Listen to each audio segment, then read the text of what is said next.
Alors, autre chose que je dois dire, c'est que, alors si vous vous rappelez la dernière fois, dans la partie backend, j'ai parlé de cross-origin. Alors, c'est important.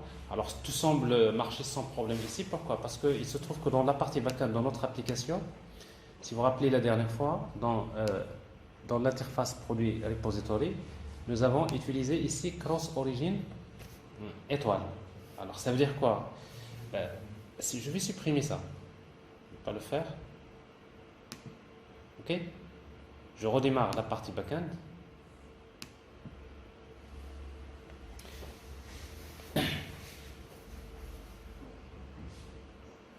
Alors c'est pareil pour 4. Nous avons. Non, on n'a pas créé un contrôleur. Non.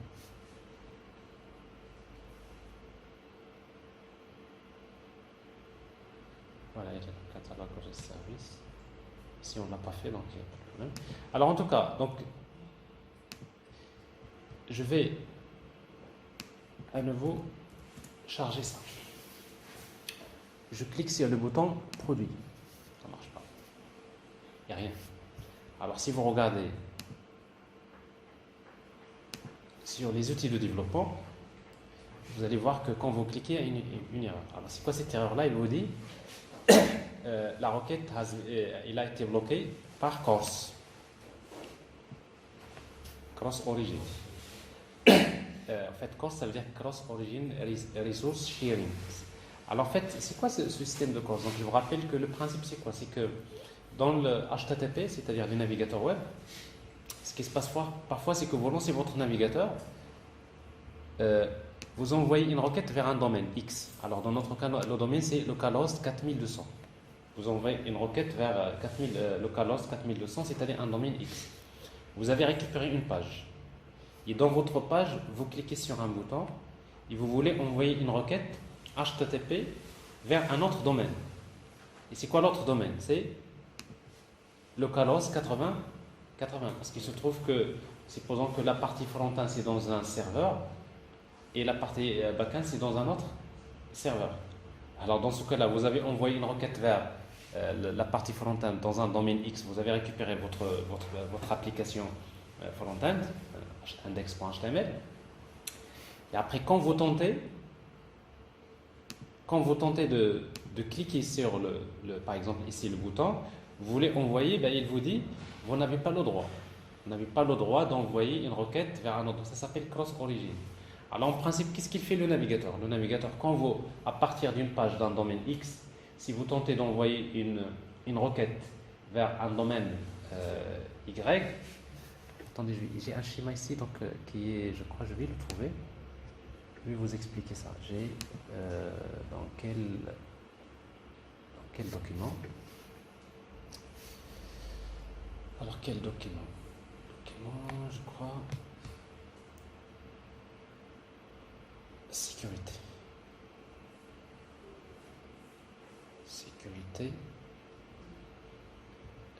web. J'espère que c'est bien cette version là.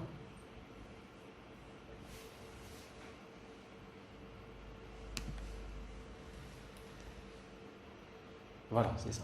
Voilà, je l'ai trouvé rapidement. J'ai de la chance.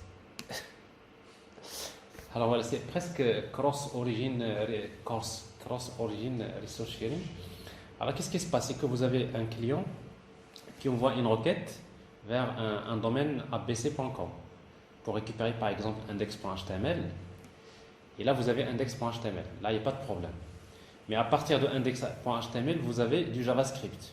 Vous voulez envoyer une requête Ajax, JavaScript, vers le domaine xyz.com.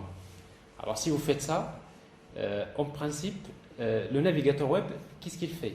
Si vous lui demandez d'envoyer une requête avec get, ou bien avec post, ou bien avec put, automatiquement le navigateur web, il envoie d'abord une requête HTTP avec options vers le serveur. En fait, une requête HTTP avec options permet au serveur de lui demander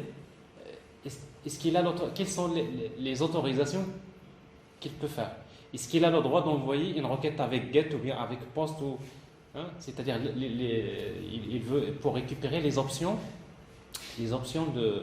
que le navigateur peut utiliser pour, si vous voulez, solliciter ce serveur-là. Donc, c'est d'ailleurs ce que vous allez voir ici. Regardez, nous, on a envoyé une requête avec GET, mais si vous regardez dans la partie network, vous voyez ici, vous avez bien envoyé une requête. Mais quand vous regardez cette requête-là, alors qu'est-ce que vous voyez là? Quelle méthode? Alors là, c'est GET.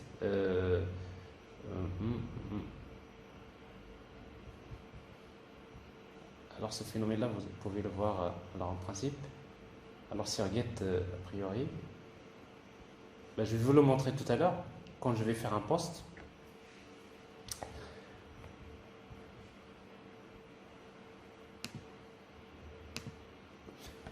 Voilà, en fait, il envoie une requête avec option pour demander au serveur quelles sont les options de connexion que je peux utiliser pour la prochaine requête. Et après, le serveur, il va répondre.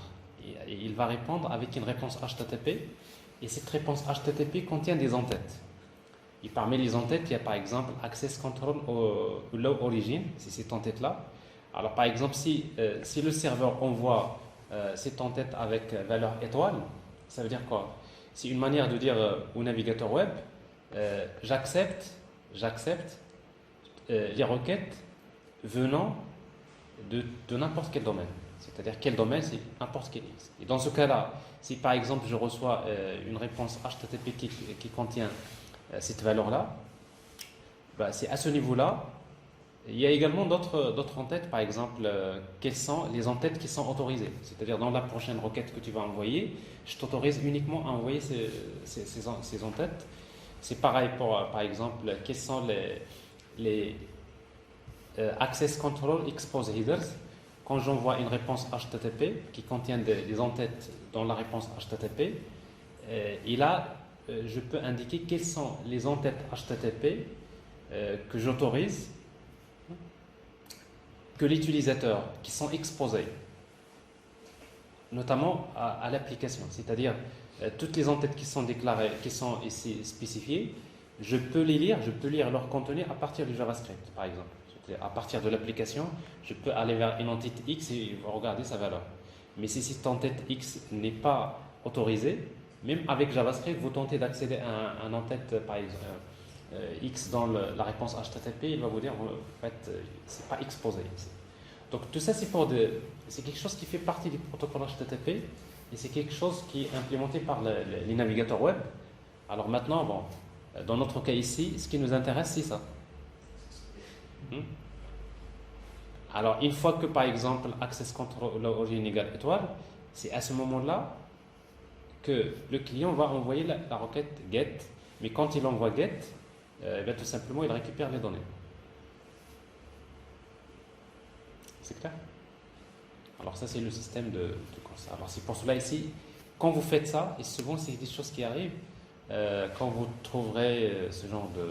Quand vous êtes dans ce genre de situation, que vous voyez l'erreur problème corse, tout simplement vous allez comprendre que côté client, c'est pas là où vous allez chercher la solution. Il faut aller vers la partie backend et après donc c'est la partie backend qui devrait être configurée pour autoriser de recevoir des requêtes venant de d'autres domaines. Alors c'est la raison pour laquelle dans une application basée sur Spring, si vous voulez demander à Spring, c'est bien ça. Si vous voulez demander à Spring, à chaque fois qu'un utilisateur envoie une requête avec options, ben, tu lui réponds avec une réponse qui contient Access Control Origin dans la valeur, par exemple étoile. Alors si vous voulez le faire d'une manière très simple, ben, Spring il vous offre la notation. Alors c'est pas ici, c'est ici. Alors c'est quelle annotation? Par exemple dans notre cas ici, voilà, je vais utiliser cross origin. Alors quand vous dites cross origin étoile, c'est que vous êtes en train de régler ce problème. C'est comme si vous dites à Spring, s'il y a une requête HTTP avec options, ben, tu lui réponds, tu lui dis tu as le droit et c'est comme ça vous pouvez rectifier ce problème. Normalement ça c'est quelque chose que vous pouvez faire dans la partie locale. La dernière fois j'en ai parlé, on l'a fait, mais on ne voit pas trop l'utilité. D'accord? Maintenant, si vous ne le faites pas, sachez que quand vous allez commencer à travailler avec votre application web ou bien mobile, Et vous allez sans doute tomber dans ce problème-là, il faut comprendre comment le résoudre.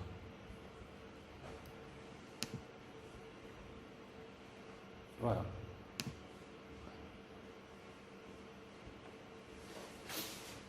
Alors, il y a plus de... Bien. Alors maintenant, jusqu'à présent, donc, j'ai en fait des produits, mais en réalité, bon, j'ai peut-être des milliers de produits, je ne vais pas quand même afficher tous les produits. Donc je devrais faire la pagination. Hein? Ça, c'est important. Et c'est pour cela que vous allez remarquer déjà que dans la partie backend, dans notre cas, parce que nous utilisons donc Spring Data, quand vous récupérez la liste des produits, il vous envoie en fait quoi? Il vous envoie les produits, mais vous pouvez lui demander par exemple, point d'interrogation, page égale 0 and size égale 5. J'ai déjà expliqué ça. Le principe avec Spring Data Array, c'est des choses qui existent et qui sont déjà implémentées. Donc ça veut dire que quand vous envoyez une requête, vous pouvez lui demander de vous retourner que, par exemple, les 5 produits de la première page. Et vous voyez ici donc de 1 jusqu'à 5. Je n'ai pas récupéré tous les produits, mais en même temps, il vous retourne à la fin. Size, total elements. Normalement, il y a combien de produits? C'est 39. Total pages, il y a combien de pages? Je dois agrandir peut-être ça. C'est lisible? Voilà, total pages, c'est 8. Et le numéro de la page actuelle, c'est 0. Alors ça, on en aura besoin. Alors maintenant, ce que je vais faire, dans mon exemple ici, dans la partie service, okay. Alors ce que je vais faire, c'est ça. C'est que premièrement, je vais commencer à arranger un peu les choses pour ne pas à chaque fois reprendre HTTP localhost, etc. Bon, vous le déclarez dans une variable, par exemple public que je vais appeler host de type string égale à ça. CTRL X. C'est bon? Et ici, donc, je vais utiliser quoi? C'est this.host plus. Voilà, rien de spécial. Alors, sauf que ici, quand j'appelle la liste des produits, donc je vais spécifier le nombre de pages, etc. Alors ici, donc, je vais lui spécifier donc page. C'est de type number. Et size, type number. Il dit que donc, quand j'appelle produit, donc je vais faire slash produit, point d'interrogation. Quoi? Page égale le paramètre page plus end size égale plus le paramètre size. Ok? Alors je reviens vers la partie maintenant composant. La classe des composants. Ici. Product component. Alors ici donc ça marche plus. Ce que je vais faire donc ici donc dans mon composant, je vais définir des variables.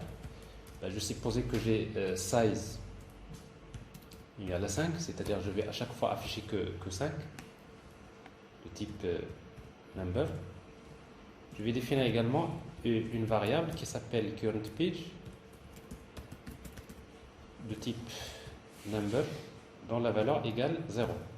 La page pardon. Ok? Alors ici donc quand j'appelle ça, donc je vais appeler quoi? C'est current page virgule 10.size. Donc c'est-à-dire que si je fais ça, si je reprends, qu'est-ce qui va se passer? Quand je fais la recherche, par défaut, il devrait normalement m'afficher combien? 5. 5 produits. Alors si je regarde bien, donc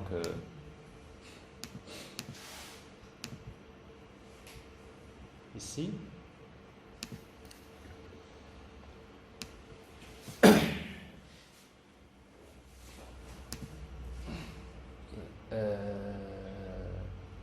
c'est vraiment fatigué. mal dormi. Parfois, ça vous arrive des trous de mémoire, je ne sais pas ce que vous cherchez. Alors, ça m'arrive de temps en temps. Moi aussi. Alors, qu'est-ce que je veux faire? Donc, je clique, alors que vous voyez, il y a une requête qui est envoyée. Et quand si vous voyez cette requête-là, qui est envoyée, c'est bien celle-là. C'est page égale 0, and size égale à 5.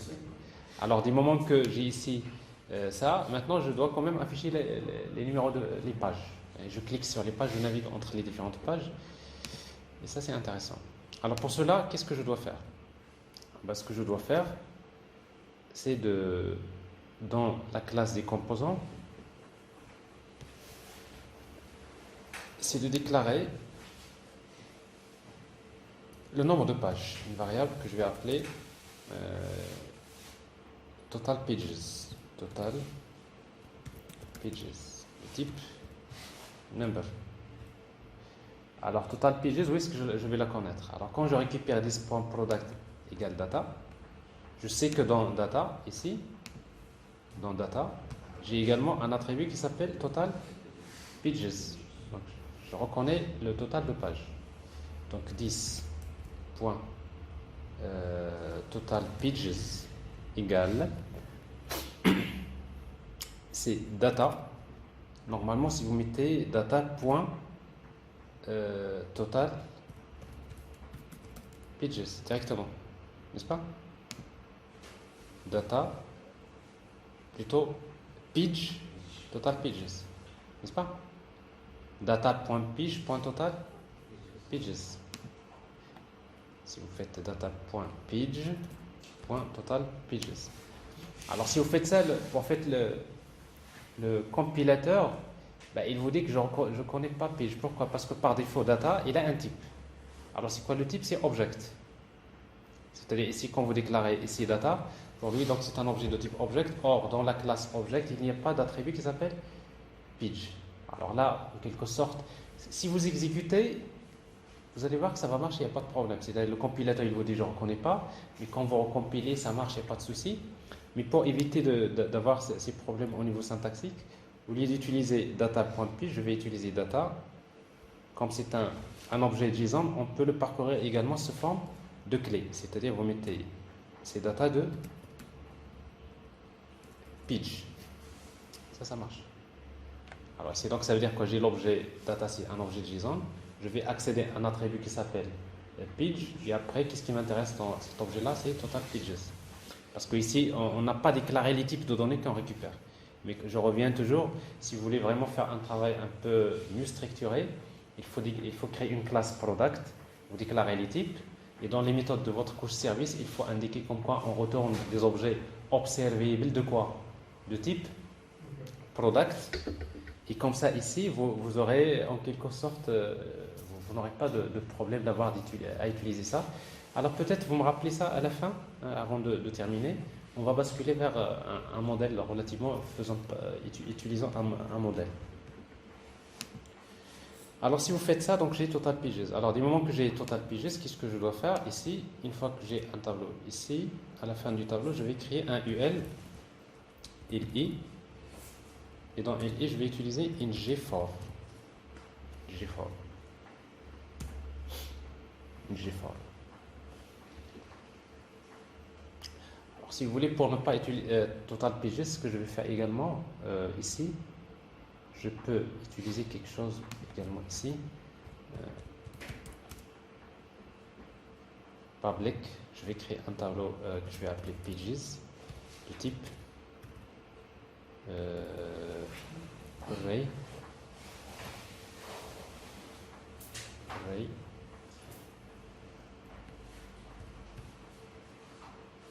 number.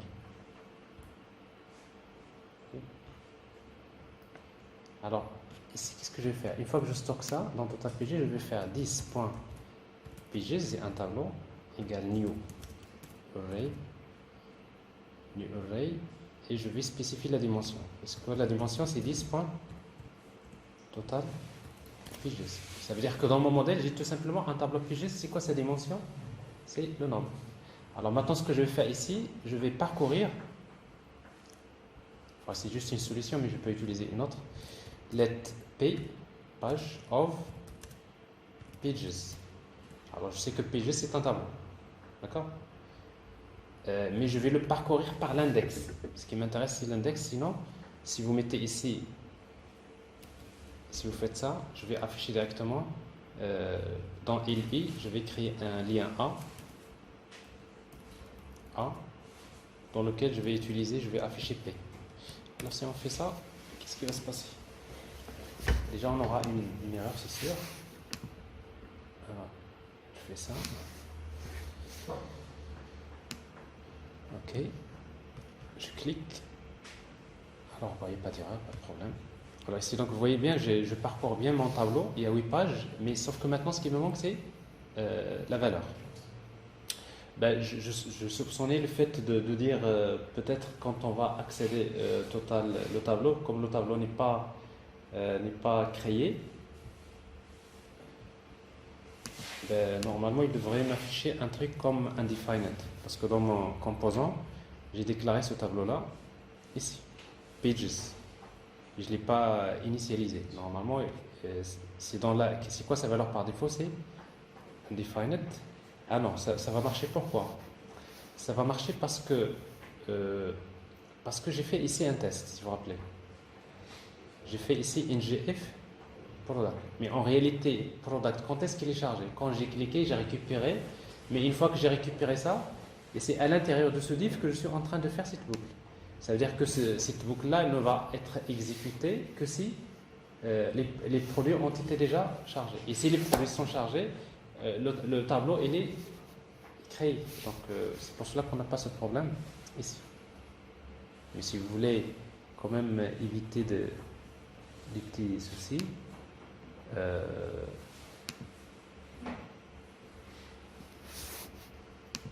pouvez toujours ajouter, parce qu'en fait l'ordre ici c'est important. Normalement je vais faire ça, je vais d'abord définir les valeurs et après je vais initialiser ça. C'est-à-dire j'évite le risque parce que normalement je dois d'abord définir toutes mes données. Une fois que je définis, c'est à ce moment-là que je vais stocker le résultat dans product. Et comme ça, donc j'évite une probabilité minime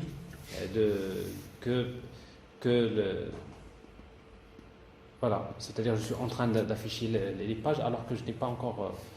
J'imagine que l'exécution d'une instruction elle est assez rapide, donc c'est pour cela qu'on n'a pas ce problème. Alors autrement, vous pouvez ajouter ici par exemple ngIf product and product ici, on va le laisser, et après vous ajoutez ici encore ngIf quoi pages. Voilà, vous êtes tranquille. Donc c'est-à-dire je vais pas faire cette boucle que si par exemple pages est défini pour éviter donc undefined.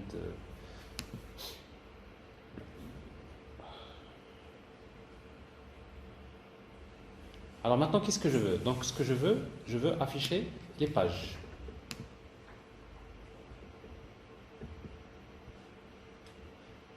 Alors ces pages-là, donc pour afficher ça, je vais parcourir le tableau pages via index. Alors pour faire ça, vous utilisez tout simplement point virgule, let par exemple i égale index, je crois. Non. Let i égale index. Ici, qu'est-ce qu'on va afficher? Le i. Alors, c'est comme si vous êtes en train de faire un for i égale à 0 jusqu'à le nombre de pages. En fait, i, ça représente l'index. Okay.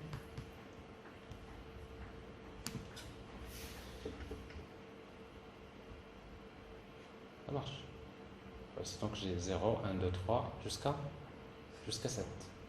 Alors, maintenant, ce que je vais faire, c'est que je vais utiliser le style classe nav. Alors, nav, ça veut dire c'est une barre de navigation. Mais horizontalement. Donc, je vais utiliser navpills. Et j'aurai quelque chose comme ça.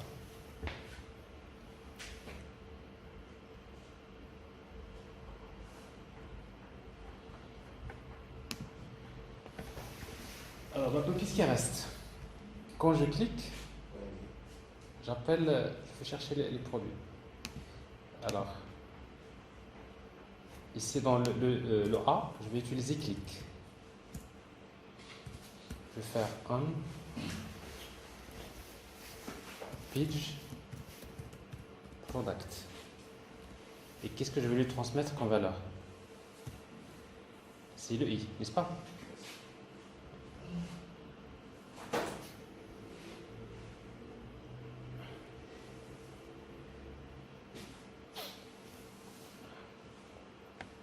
Voilà, ici, donc je vais créer cette méthode-là. Ici. Alors, qu'est-ce que je vais faire? Ben, c'est très simple, je vais juste faire this.currentPage égale à quoi? Égale à i. C'est quoi la page courante? C'est i.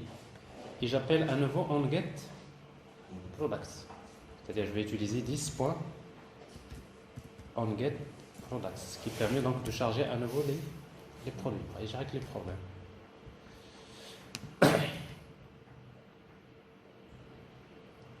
Alors, si je clique là, vous voyez donc que ça change. Bon, à chaque fois que je clique, j'envoie une requête HTTP vers la partie backend. La partie backend ne va pas m'envoyer toutes les données. On va vers la base de données. La base de données va envoyer que les données demandées par l'utilisateur. Ils vont être retournés, ils seront affichés. Mais ici, ce que je vais faire, donc je vais quand même garder la page active. Hein. La page active, il faut qu'on la voit. La page courante, si vous voulez. Alors pour cela, qu'est-ce que je vais faire au niveau de la partie HTML ici? Dans ILI, je vais ajouter ng class. ng class, je crois, avec ça. ng class.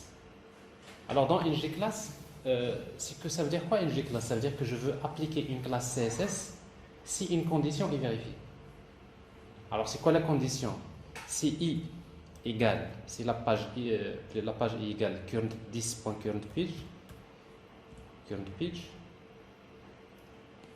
si i égale currentPage, point d'interrogation, si cette condition est vérifiée, donc je vais appliquer une classe qui s'appelle active. 2 points, sinon je fais rien. Et je crois qu'il faut mettre ça entre accolades. Enfin, je ne me rappelle pas parce que tellement beaucoup de frameworks, chacun utilise. Bon, je ne vais pas l'utiliser pour le moment, je vais regarder.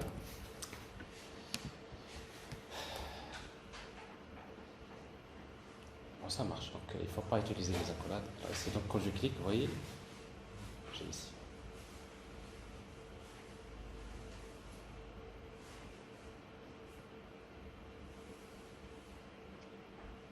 C'est bon? Alors, qu'est-ce qui reste? Il reste le curseur. Ben, le curseur de la souris, parce que ici on n'a pas, c'est un A. On n'a pas ici le. Bon, c'est un A, on n'a pas, c'est pas un bouton, c'est pas un lien, parce que normalement, si vous mettez href, si vous mettez href, là, pour lui, c'est un lien HTML, mais c'est pas ce qu'on veut. On veut rien faire. Ici, donc, je passe toujours par Angular. Alors, pour cela, ici, donc, je vais utiliser une classe. Alors, c'est l'occasion de le faire. Dans la classe Product Component CSS, je vais créer une classe que je vais appeler Clickable CSS, dans lequel je vais utiliser cursor égale pointer. C'est une classe CSS. Et cette classe CSS là, je vais l'utiliser ici. Je vais utiliser tout simplement li classe égale clickable.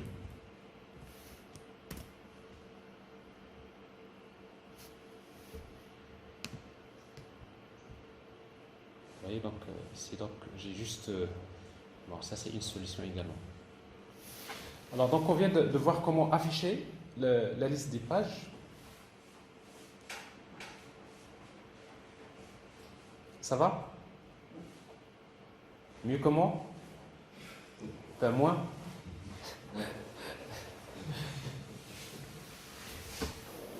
Là, c'est Ramadan, on a mal dormi tous, peut-être, n'est-ce pas? On n'a pas le droit de prendre un café, pas de café en tout cas.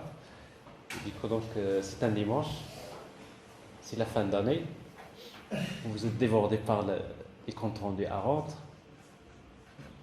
Tout ça, c'est beaucoup de variables. Monsieur, vos examens, vous, c'est comment? Comment?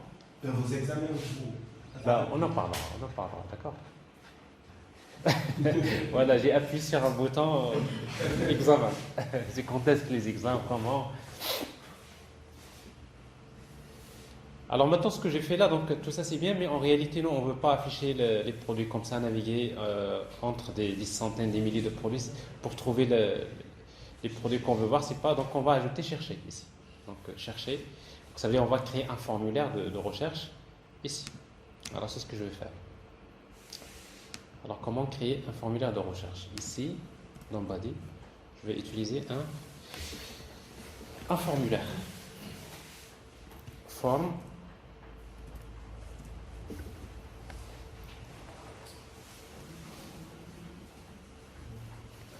Alors si vous voulez travailler avec les formulaires dans un Angular, il existe deux manières si vous voulez, d'utiliser les formules. La première, c'est tout simplement de créer un form pour lequel vous utilisez d'abord dièse, par exemple F. Alors dièse F, c'est-à-dire c'est le ID. F, c'est le ID du formulaire. Et après, vous utilisez ng submit. ng submit. Submit égale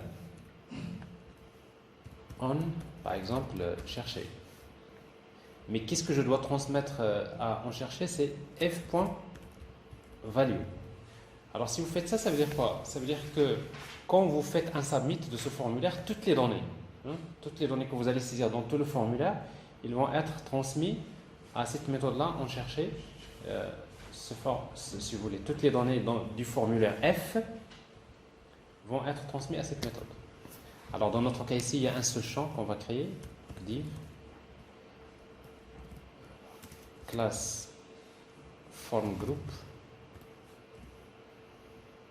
J'ai un label keyword par exemple, keyword, et j'ai un champ input type égal à texte. Alors maintenant ici on va utiliser ngModel. ngModel, d'abord name égale keyword et ngModel keyword. Voilà, ça se voit que c'est pas bien. Alors ngModel, en fait cet attribut-là ngModel, ça veut dire quoi? Ça veut dire qu'en fait automatiquement il va dans la classe des composants, il va ajouter automatiquement un attribut qui s'appelle keyword, qu'il va tout simplement appeler keyword. Donc c'est une manière, en fait le champ que vous voyez là, automatiquement il va l'associer à une variable dans le modèle. Donc ça c'est en quelque sorte la première solution. Alors on peut voir ça en utilisant, on va ajouter un bouton chercher, et dans le bouton chercher je vais ajouter type submit classe btn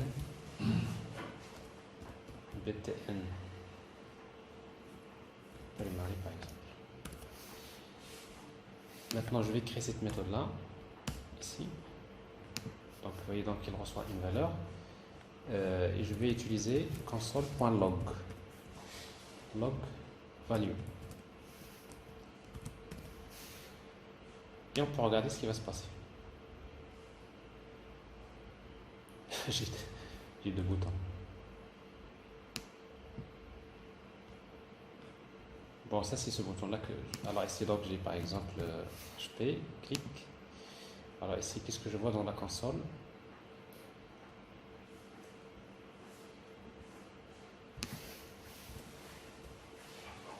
je crois que j'ai oublié quelque chose.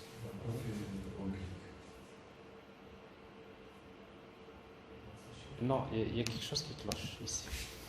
Alors, ici, c'est forme ng submit. ng submit égale chercher. J'ai oublié quelque chose. ng form. C'est ça. Il faut mettre là dièse f égale ng form. Alors, c'est-à-dire c'est un formulaire Angular. Si en fait Angular il a un mécanisme avec lequel il reconnaît que ça c'est un formulaire qui le concerne.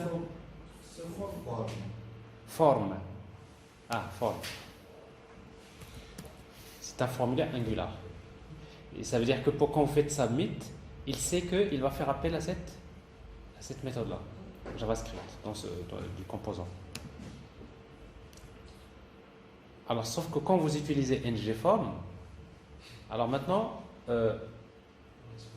voilà, il y a quelque chose qu'il faut déclarer dans notre application. Alors, pour utiliser donc ngModel, ngForm, ben, il vous faut déclarer dans le module principal, dans le module, il faut importer un nouveau module. Alors, ce module s'appelle Forms Module. Alors, ça, c'est quelque chose à ne pas oublier. À chaque fois que vous voulez utiliser les formulaires Angular, il faut importer ce module.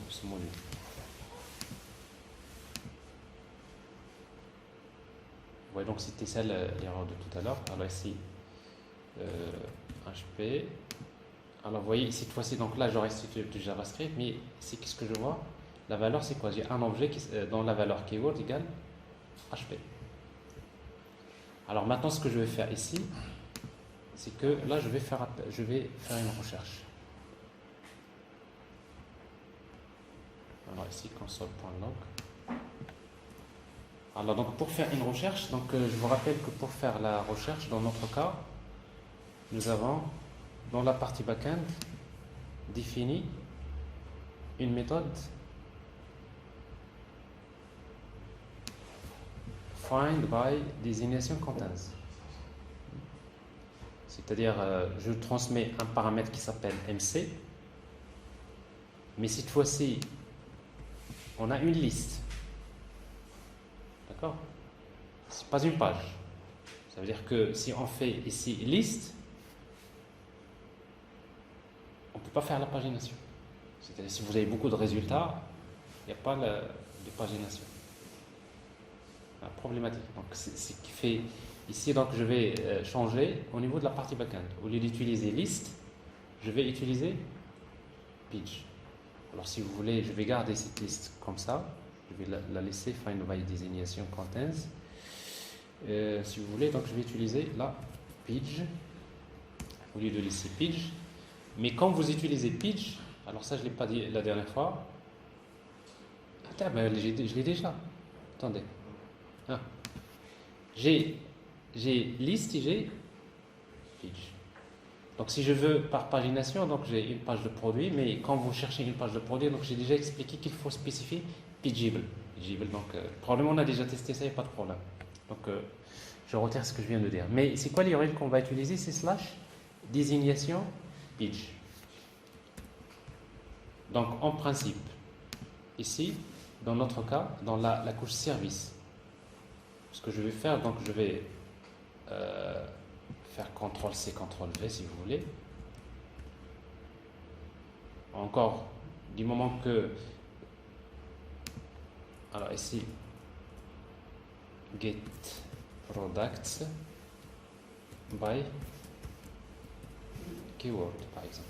En principe, c'est la même. Ici, la seule chose que je vais changer, c'est ici, /host. Alors pour cela, il faut utiliser d'abord, donc je vous rappelle, normalement, il faut utiliser avec Spring Data REST pour chercher, il faut utiliser search, ça.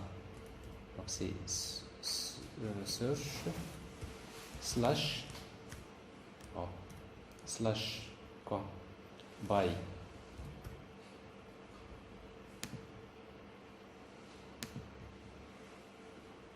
slash by designation page. C'est by désignation pitch. Et après, on va spécifier ici d'abord point d'interrogation. C'est quoi le paramètre? MC égale H par exemple, and pitch égale à 0, and size égale à 2, 3. Alors search.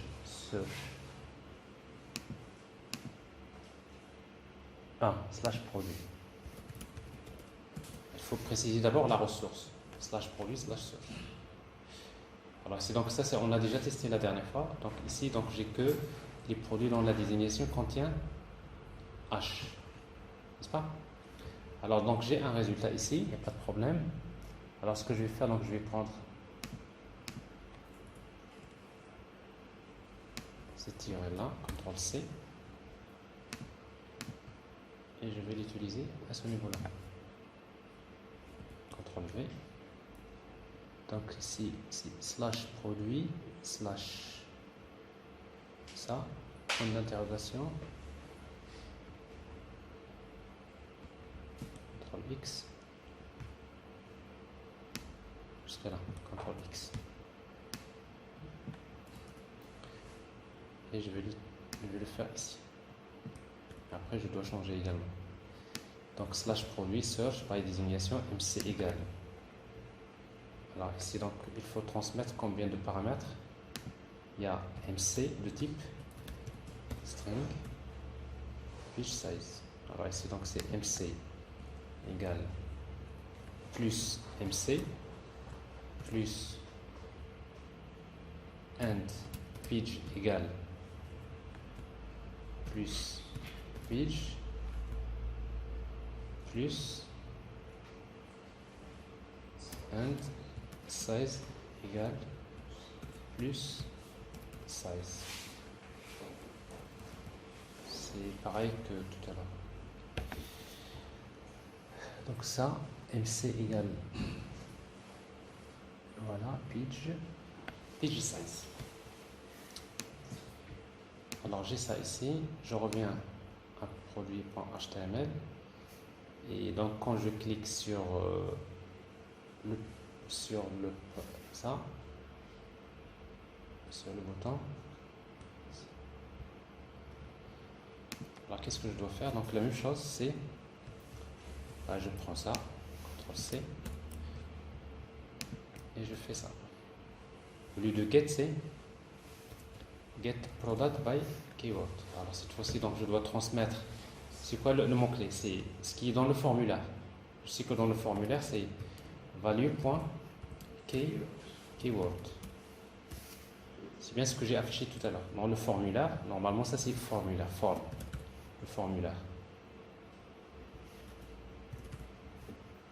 Dans le formulaire, j'ai un champ qui s'appelle keyword. Donc je le récupère et je transmets les données et j'affiche.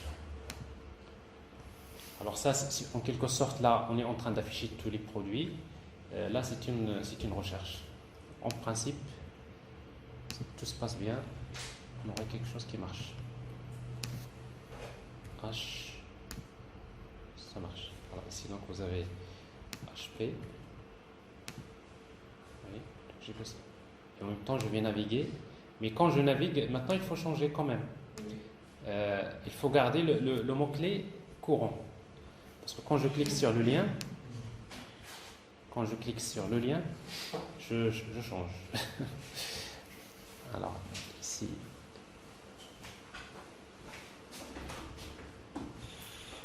App Component. Je termine juste cette partie-là et je vous laisse prendre la pause. Je sais qu'on a pris quand même 2 heures. Component. Voilà ici. Donc quand je clique sur le lien, j'appelle onPageProduct, la page I. Et à ce niveau-là, je vais d'abord utiliser, au lieu de ça, je vais appeler get.on chercher. Quand j'appelle on chercher, il faut que je lui transmets un objet qui contient keyword. Mais keyword, dans la valeur, c'est quoi?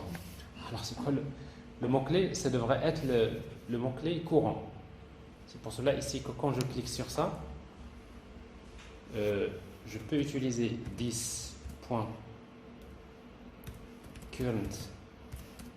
keyword égale à quoi? Égale à form.keyword.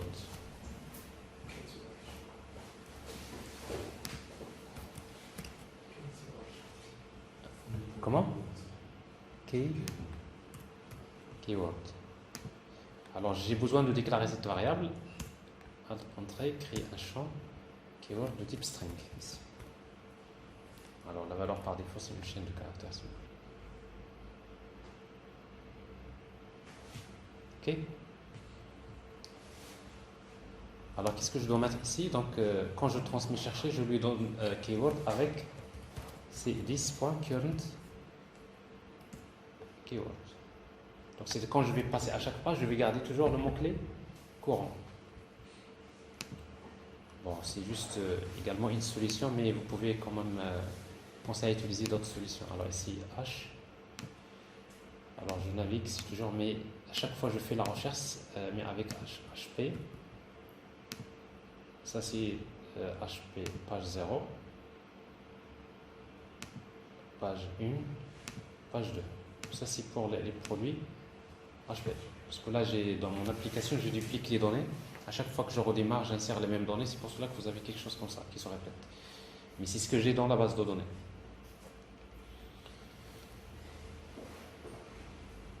Il y a quelque chose qui dérange ici. Donc, quand vous faites ça, quand vous faites rechercher un mot-clé vide, donc il affiche tous les produits déjà. Bon, ça, c'est pas à la rigueur, c'est quelque chose qu'il ne faut pas accepter. Mais quand je suis dans la page 6, ça veut dire que current page égale à quoi? C'est 6. Mais si supposons je fais HP, alors ici donc il y a un problème. Je vois aucun résultat. Pourquoi? Parce que current page égale, c'est comme si je lui dis donne-moi les produits, la page numéro 6 de la recherche. Or ici dans le résultat il n'y a pas 6 pages. Donc c'est pour cela qu'à chaque fois qu'on clique sur le bouton chercher, il faut initialiser le nombre, la page courante. Ici. C'est 10.currentPage égale à 0.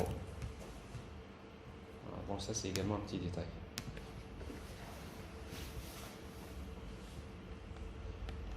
Alors, on cherche tous les produits. Je suis dans la page 7. Ah, il y a encore un problème.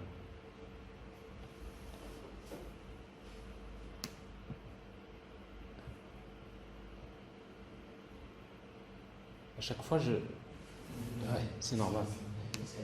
Parce qu'à chaque fois que je clique sur le lien, je lui dis c'est la page 0, mais c'est pas ça. Hein. C'est pas ici où je vais faire en chercher.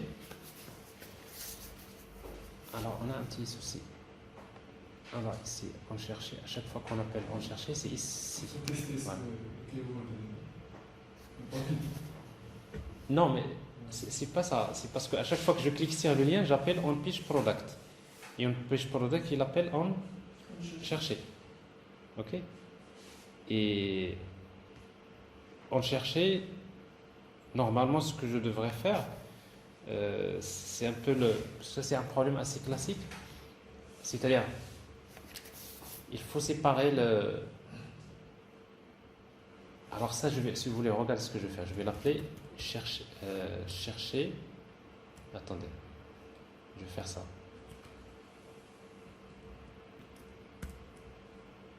Je vais créer une méthode qui s'appelle en chercher. C'est-à-dire quand je clique sur le bouton.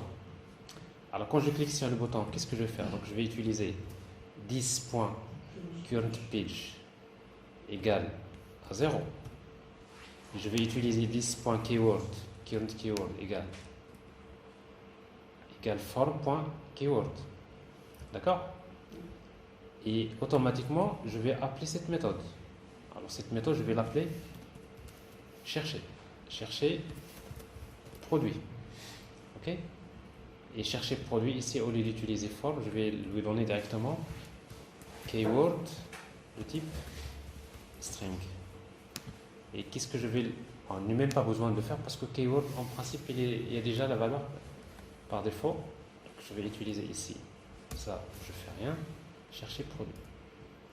Et qu'est-ce que je dois faire là? J'appelle tout simplement 10 points. Chercher produit. Non. Parce que quand j'appelle chercher produit. Alors au lieu de mettre maintenant ici forme, je vais utiliser 10 points current keyword. C'est bon? Alors j'arrange. Quand je clique sur le bouton, j'appelle ça. Et par contre, quand je fais un... J'ai pas réglé le problème.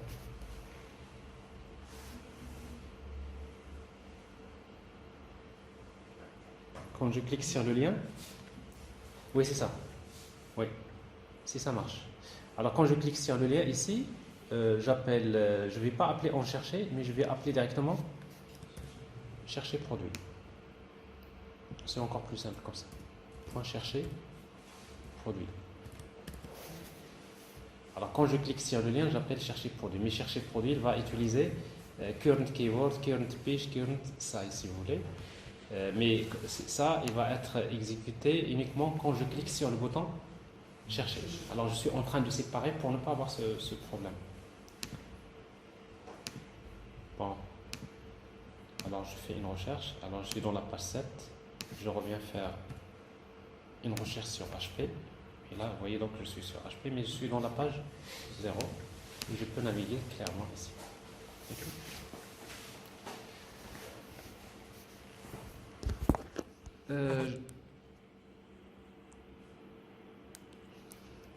Je vais juste ajouter un lien, comme ça vous pouvez, pour supprimer un produit. Okay. Alors pour supprimer un produit, par exemple, éditer, supprimer, tout ça, donc c'est des opérations qu'on va ajouter. Vous voulez qu'on prenne la pause après, on continue? Oui? On continue, pause, vote. Pause. Hein? J'ajoute le lien et on fait pause.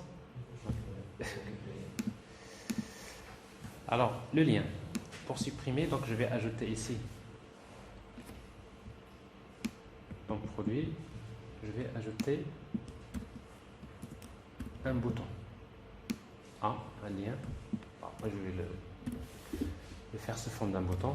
Donc A, delete. Ici, je vais utiliser encore clic. On, delete, product. Quel produit que je vais mettre là? C'est le produit P.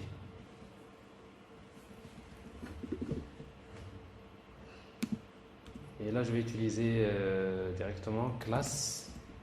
Le lien se forme d'un bouton BTN, BTN danger rouge. Voilà.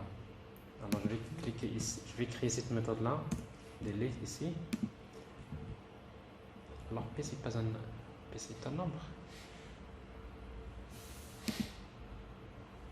P c'est un P c'est pas un nombre. C'est un nombre, c'est un produit. Bon, il me génère ça, mais il n'a pas plutôt parfois. L'éditeur ne peut pas deviner clairement les types. Alors je vais utiliser P tout court. Alors j'ai P, donc qu'est-ce que je dois faire? En principe ici, si je fais console.log P.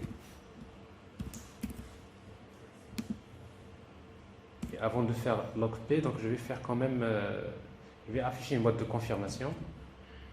Confirme par exemple. Égal, bon ça c'est du JavaScript, confirme. Êtes-vous sûr? Alors, êtes-vous sûr? Allez.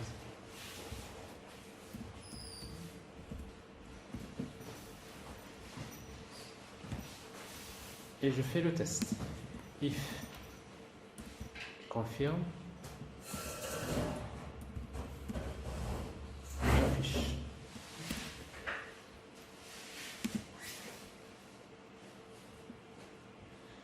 Je fais ma recherche. Alors j'ai ici donc ici les pages. Après, je vais supprimer maintenant ce bouton-là, je n'en ai plus besoin. Alors, si je clique, bon, j'ai Êtes-vous sûr? Si je fais annuler, il n'y a rien.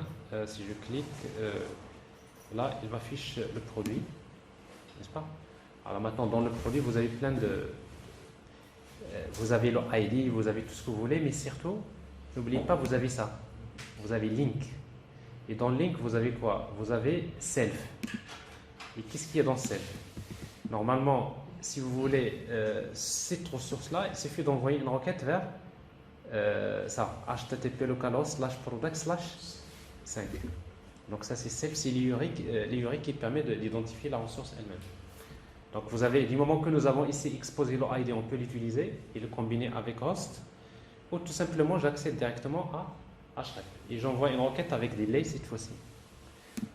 Alors pour cela, donc, ce que je vais faire, si vous voulez le faire directement ici, plutôt dans notre couche service, c'est-à-dire catalogue service, je vais ajouter une méthode que je vais appeler delete ressource. Alors cette ressource-là, qu'est-ce que je lui transmets? Je lui transmets que l'URL de la ressource. Et ici, qu'est-ce que je vais faire? Donc je vais utiliser,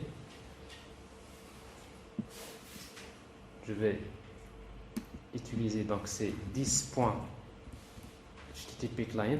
La méthode cette fois-ci c'est delete et directement vers l'URL. Problème réglé. Et cette méthode-là, delete ressource, vous pouvez l'utiliser pour supprimer n'importe quelle ressource. La même chose ici, vous pouvez créer une seule méthode get ressource. Il suffit de lui transmettre l'URL et c'est la même méthode que vous pouvez utiliser pour n'importe quelle ressource. Donc pour ne pas être, si vous voulez, amener à chaque fois à créer plusieurs méthodes, une méthode supprimer les produits, une méthode pour supprimer les catégories, une méthode pour ne pas avoir plusieurs méthodes, vous pouvez créer une seule méthode. Get, une seule méthode put, ainsi de suite. De mise à jour, ainsi de suite. Alors maintenant, qu'est-ce qu'on va faire dans le contrôleur et plutôt dans le composant? Si l'utilisateur a confirmé, ben, j'appelle directement 10.service, catalogue service.delete ressource. Et c'est quoi l'URL? L'URL c'est p. Point. Alors, regardez ici.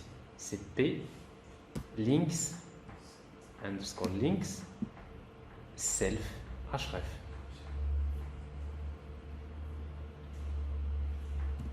Links point. D'accord? Self point href. Voilà. Point subscribe.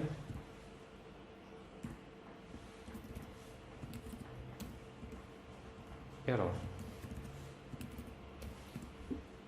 Alors, quand la suppression est faite, il faut recharger les données. Et pour recharger les données, je vais lui dire tout simplement 10.get chercher produit. Chercher produit, à nouveau, il va envoyer la requête et le recharge. Ici, donc, je recharge à nouveau la page courante. En principe, ça devrait marcher. Alors, s'il y a erreur, je vais faire console.log error.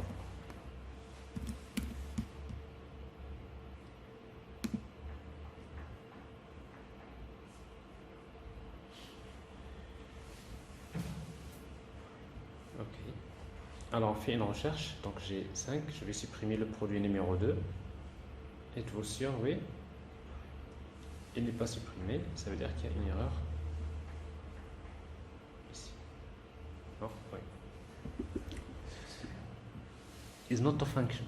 Alors, ici, il vous dit que cat service delete resource. Alors, on a raté quelque chose. Il vous dit que cat delete. Non, ben ce qui arrive parfois, c'est que ça arrive que vous ajoutez une méthode. Elle est là, mais il vous dit que cette méthode-là n'existe pas dans le. Alors souvent, quand vous êtes sûr que la méthode existe, ayez le réflexe de regarder là, de faire une modification, CTRL S, enregistrer, et soyez sûr qu'il a rechargé. Parce que parfois, vous faites une opération et il n'a pas forcément rechargé avant de tenter autre chose. Vous voyez, donc il n'y avait pas de problème. Alors, je supprime donc le produit numéro 4. Je suis sûr de vouloir supprimer. Il a été supprimé. Voilà. Alors, le bouton que nous avons ici, maintenant on n'a plus besoin de ce bouton-là. On va supprimer. Ici, keyword, 2 points. Et ici, on va ajouter un autre bouton, une icône. Dans le bouton, on va utiliser span, classe. Alors, on va utiliser glyph icon. Glyph icon. Comment il s'appelle déjà? Search. Glyph. Search, voilà. Glyph icon search. Alors vous avez un truc comme ça sur le bouton. C'est pas... Alors en même temps, vous mettez un peu d'espace, etc. Mais en tout cas, vous pouvez améliorer nos designs après. Alors là, voilà. Ici.